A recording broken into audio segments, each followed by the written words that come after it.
Happy New Year, World Wide Web. I'm Dr. Shado, the internet personality with the best hair. And it's time to delve into the third full-length movie of the Star Wars franchise, and the second one of the actual full theatrical productions ever made, Episode 5, The Empire Strikes Back. The point about Empire, though, is not only was it the sequel to the biggest damn movie of the decade, but it was released after the holiday special, so perhaps Lucas was a bit more aware of the risk of badly fucking this one up at the time as well.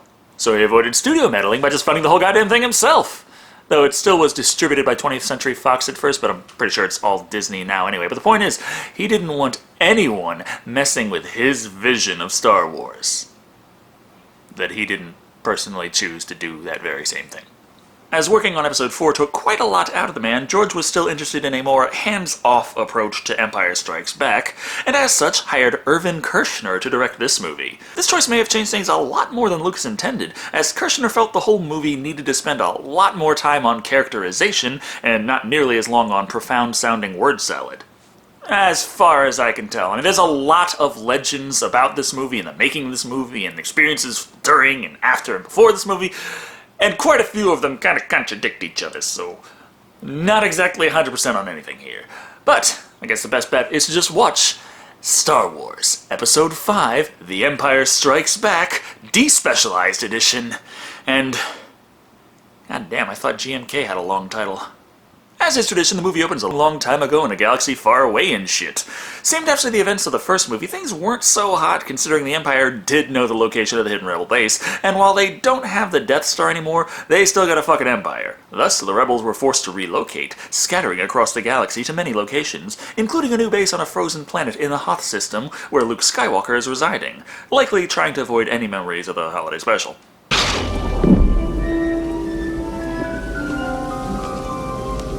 Yeah, the Empire sent thousands of drones across deep space in search of the Rebels, but I mean, all things considered, would you rather have life in Imperial prison, or possibly death, or, the 800th fucking Life Day song in a row? Luke Skywalker, still played by Mark Hamill, the real one this time, doesn't think this flaming ball from space is much to worry about anyway. What's up? Well, I finished my circle. I don't pick up any live readings. Found a weird AM radio signal. It's some guy screaming about Trandoshan's or some shit. Han Solo, on the other end of the line, repeats the sentiment that there's no life on this frozen rock anyway, and heads back, while Luke stays behind to examine that flaming space thing. However... Hey, what's the matter? You smell something?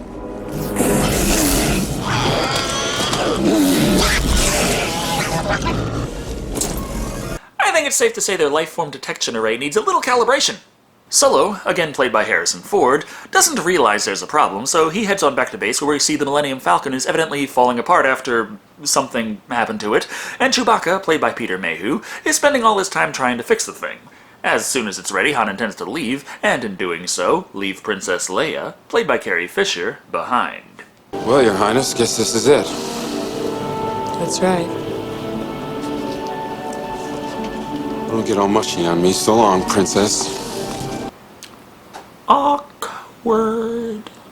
Never mind overthinking what's going on here. Han picks a fight with Leia to try to get her to admit that she has feelings for him. Fredo's gonna leave without giving you a goodbye kiss? I just assumed it's a Wookiee. I can arrange that. You could use a good kiss! Please, Han, we saw enough of that in the last thing. I've already been traumatized by ape sex. The last thing I need is for Wookiee erotica to become an ongoing thing. All this unresolved tension is going to have to wait, though, because as it happens, Luke is still missing. So Han has to heroically ride off on a tauntaun to save him. At this point, we find out what the menace of Ski-Free has done with Luke. Somehow frees him upside down to the roof of the cave, placing his lightsaber just far enough away that he can exert some force power, badassery, cut that motherfucker's arm off, escape, and freeze to death. Boom.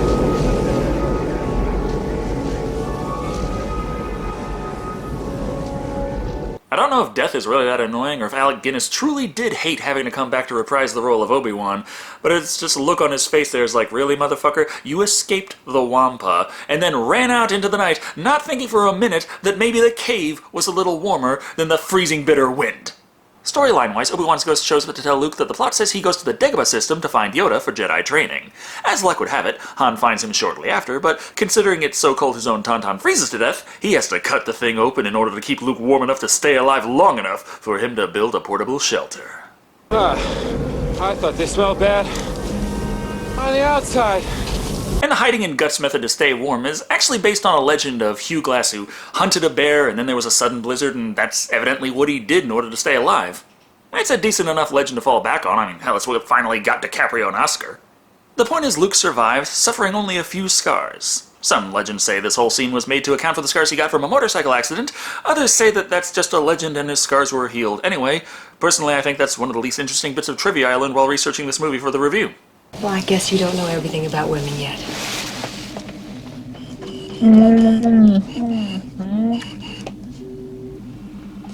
Luke and Leia weren't officially brother and sister yet. Not just because of the kiss, but in the first draft of the script, he did actually have a twin sister that he was separated from at birth, named Nelith. He learned this from Anakin's ghost who showed up and told him, who also was not Vader. Ancestral retconning out of the way, the rebels detect a strange presence near their base. Going in to investigate, Han blows it the fuck up, and Leia figures it to be an Imperial probe.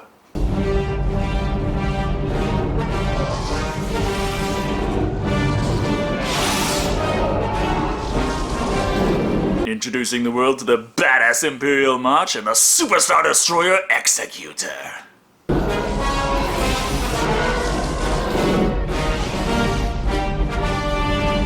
Might not be quite as big as a Death Star, but being the size of a motherfucking continent is still pretty impressive. We find that the probe sent enough information back to the Empire that Vader knows instantly it's the location of Skywalker, and they set course for the Hoth system immediately. The rebels get enough warning, though, that they already have a plan for evacuation.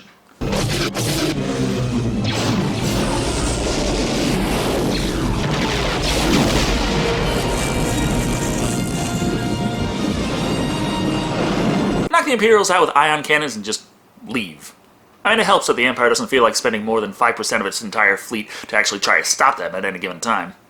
That's because the really impressive scene is in the battle on the surface of the ice planet, with Imperial AT-AT walkers looming over the battlefield and shooting the fuck out of the rebels! That armor's too strong for blasters. That means we have no choice. We're going to have to use the power of love. Or their tow cables latching onto the legs of the AT-ATs and sending them crashing to the ground.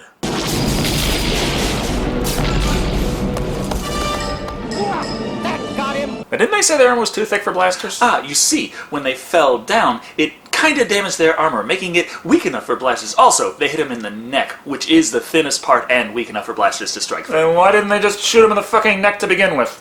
Not to mention their insistence on flying in front of the things instead of flanking. The point is, it's a losing battle, but the rebels are managing to evacuate for the most part. However, Leia can't get out with the last big transport, so Han has to take her, along with Chewbacca and C-3PO, to safety in the Millennium Falcon, if they can get it off the ground.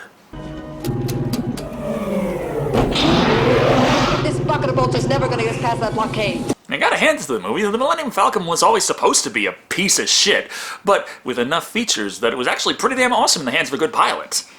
However, it never really felt like it was that big of a problem, until in Empire they had to rely on it. It's not like everything's working great elsewhere, though. I mean, take your pick. A ship that works sometimes maybe, or the last hope for restoring balance to the Force having lost his goddamn mind. We're not going to regroup with the others. We're going to the Dagobah system. It's fine, R2. We'll be safe. I had to jettison the rations. They were arguing again. Thus, while Luke takes heed to the voices in his head, Han has a far more material threat before him in the form of 3 Star Destroyers and ass tons of TIE fighters. They're getting closer. Oh yeah? Watch this. Watch what? Your life flash before your eyes? Unsurprisingly, one of the many broken parts of the ship at this moment is the hyperdrive, preventing Han from making a quick and easy escape. However, there's a chance they lucked out, as the chase has led them to an asteroid field. Sir, the possibility of successfully navigating an asteroid field is approximately 3,720 to 1. Never tell me the odds. Just crank up the bass drums and horns, cause we're going in.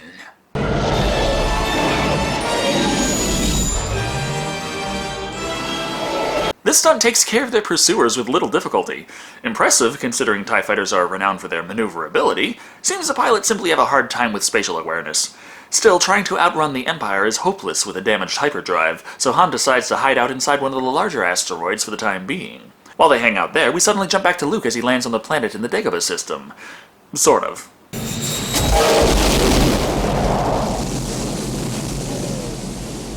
And most of the movie goes like this, constantly jumping back and forth between two very distinct plot arcs.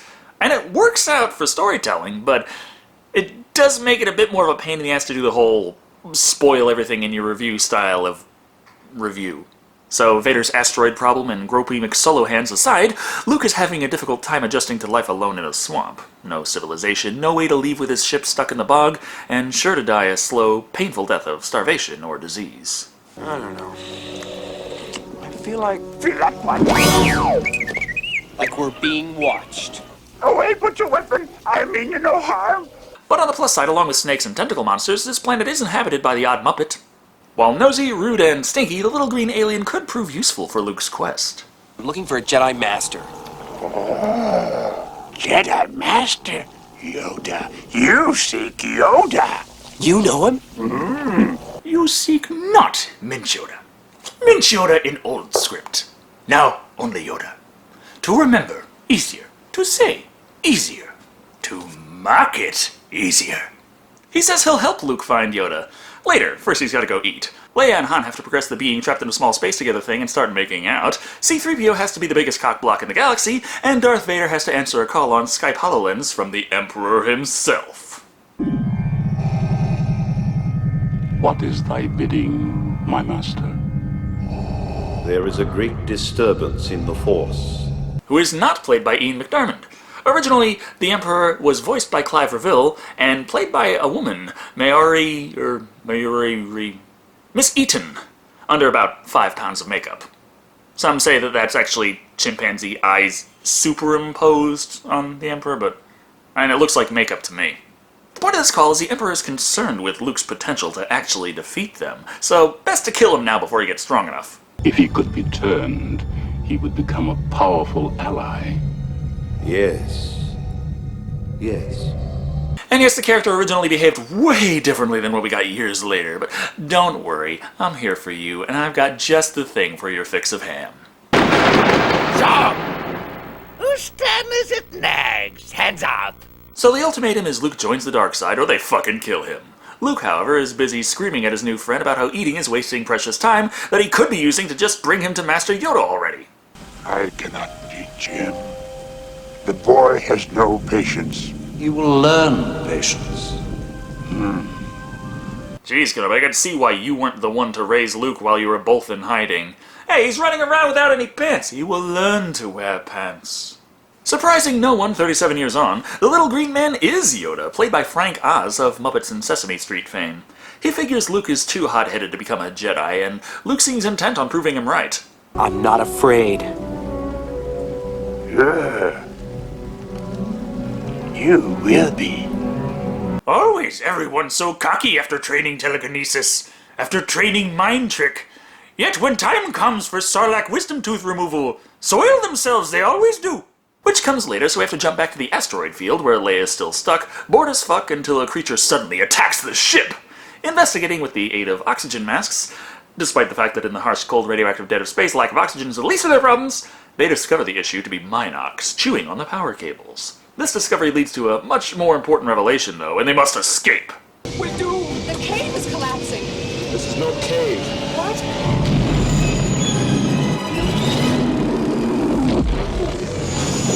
Raising all kinds of questions as to what in the fuck that creature is, how in the hell it can survive out there, what kind of ecosystem an asteroid field can sustain, and all sorts of shit. But it does explain why they can't just stick around until they finally finish fixing the hyperdrive.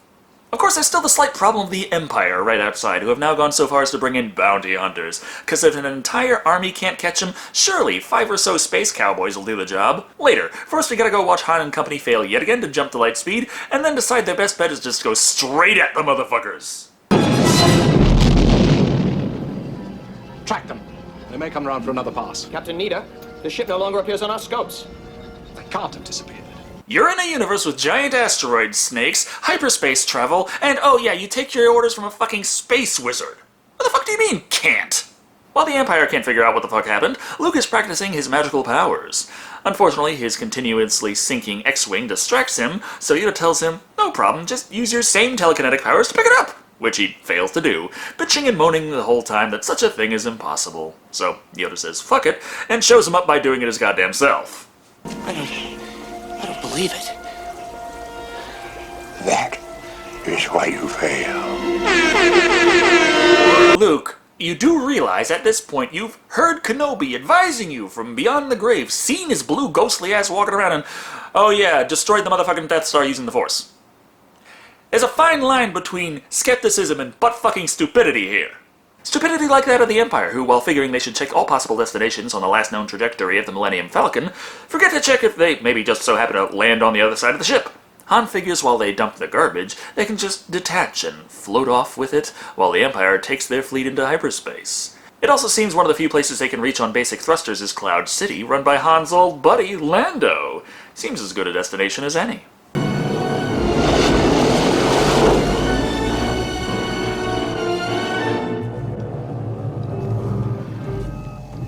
The only problem, though, is the most badass bounty hunter in the galaxy had parked his ship in the garbage dump just in case they pulled this exact stunt. Man, it's amazing what you can do when you read ahead in the script. As such, when Yoda starts teaching Luke the read ahead in the script powers... Han? Leia!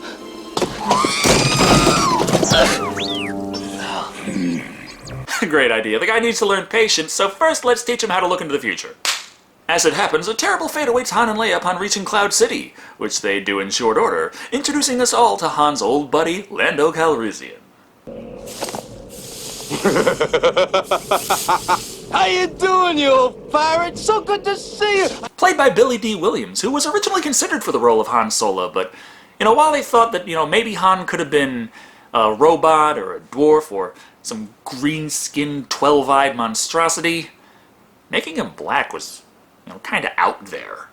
Seems the Falcon here was once Lando's ride, but he lost it in a bet with Han some time ago. Point is, his crew can fix the hyperdrive no problem. Except, of course, things are not quite what they seem. Who are you? Who am I? Oh, I'm terribly sorry. I didn't mean to intrude. No, please don't get up. I'm wondering how much everyone cares about C-3PO, considering he's the first to go, and Luke's future vision didn't even give him a passing, oh yeah, C-3PO as well. Something. I don't know, maybe bad. But he cares so much for Leia and Han that he must leave for Cloud City at once! Despite warnings from both Yoda and Obi-Wan that if he goes, it'll fuck up all his Jedi training and lead him to the dark side. No bother, he goes anyway. That boy is our last hope. No. There is another. But the other could allude to the idea that Leia was planned as Luke's sister all along, right? Oh, and no, this line originally did point to someone very specifically who was most certainly not Leia, but it got rewritten to the point of being about as vague as a Nostradamus prophecy. The first good bit of news is that Chewie finds the pieces of C-3PO before they reach the smelter, saving the droid from annihilation. Figuring out what happened or why, we'll have to wait though. Lando has invited them all to a dinner party.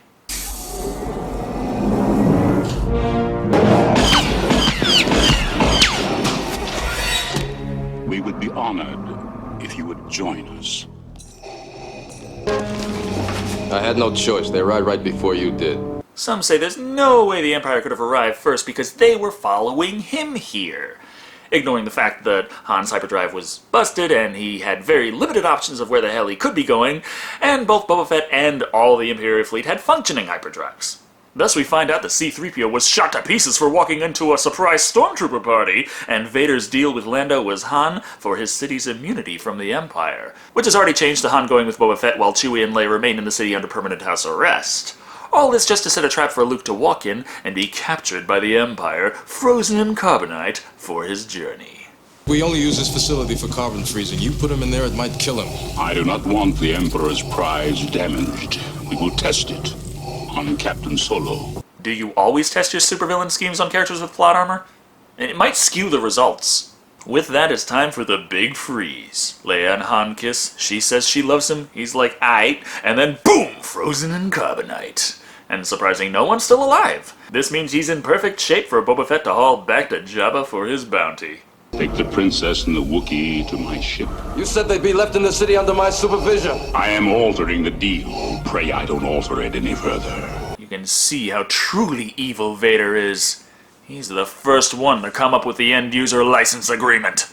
Changing it from Vader getting Han and Leia going free to Fett getting Han and Leia being imprisoned is one thing, but Fett getting Han and Leia being imprisoned somewhere other than Cloud City is just going too far. So Lando has his men ambush the Imperials, allowing Chewbacca, Leia, C-3PO, and Calrissian to escape via the Millennium Falcon.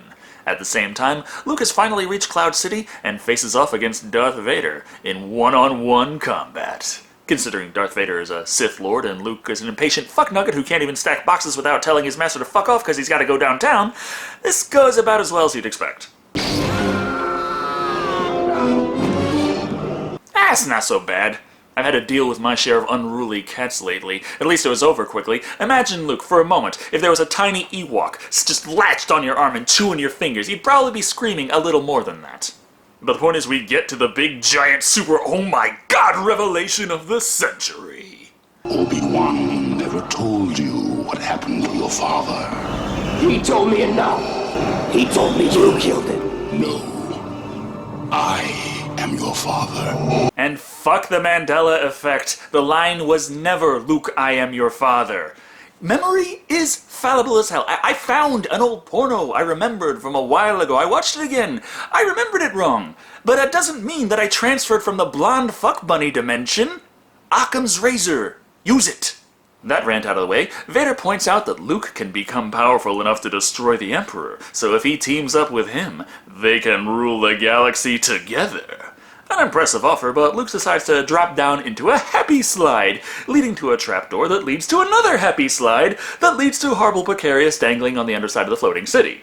Fortunately, he uses his force and shit, allowing him to communicate with Leia, and she swoops in to save the day. Now it's just time to get the fuck up out of there. Punch it!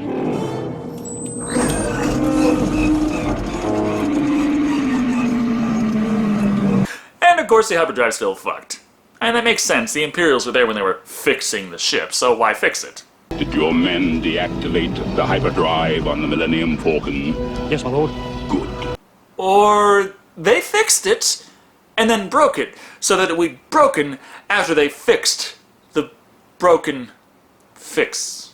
The point is, as it was fixed before they broke it, R2-D2 can quickly fix it back up, allowing the group to escape at the last second. Therefore, melodramatic ending. The heroes are alive, and Luke gets a handy-dandy new dandy hand, but there's fuck tons of unfinished business, and not nearly enough running time to do it in.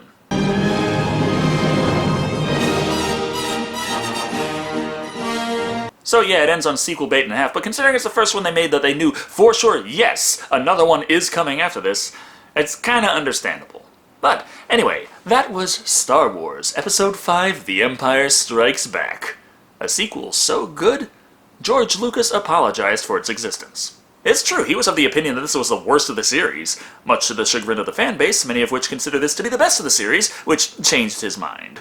It certainly is a lot darker in tone than the first, although you do still have plenty of the silly Star Wars gags peppered throughout. The main thing you take from the movie, though, is a respect for the awesome power and cruelty of the Empire. The main characters might survive, but all of them are certainly worse for the wear. It's nice to see this in a movie, as most portray the heroes as heroic by making the villains ineffectual buffoons. Both sides fuck up here and there, but the Empire certainly gains some ground on the rebels by the end of it. Finally, the special effects are a considerable step up from the previous movie, partially because this came out in 1980 and technology had progressed by now, but also the enormous budget for this film was put to good use. There's many distinct locations, all feeling vastly different from each other, and whole new ship designs we've never seen before this movie. Overall, Star Wars The Empire Strikes Back is technologically impressive, but not a big flashy effects fest with only eye candy to offer. The most enjoyable aspect really seems to be the story it tells, which is how it should be if you ask me. Yes, a few issues can be found here and there, and I did find a couple of the gags cringeworthy, but nothing came close to bothering me enough to rate this any lower than 5. People who don't understand that memories are altered the more times we remember them because it's tied to the same part of the brain as imagination, therefore even millions of people getting the line wrong doesn't mean that you came from another dimension, you stupid fucks! Out of 5. Also, I just wanted to say a few words on the passing of Carrie Fisher. I didn't know the woman, and I can't really speak to her character, but I know a lot of people are upset by this, and, of course, a lot of people are going to be making Star Wars videos recently to capitalize on her death. I came close to canceling this review for this week because it was a bit close, and I really hate it when people do that kind of shit. But I decided to just stick to the schedule and let it come out when it comes out. But I wanted to say something about death and actors. In my opinion, actors never truly die. As long as you can still watch the film and be moved by the performances of Christopher Lee or Abbott and Costello, Bela Lugosi, and Carrie Fisher, they still affect the world, and through that they still live on. So, thank you all for watching. I've been Decker Shado, and remember, Force spirits, they ain't just in the movies.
Don't get excited. Captain, being held by you isn't quite enough to get me excited.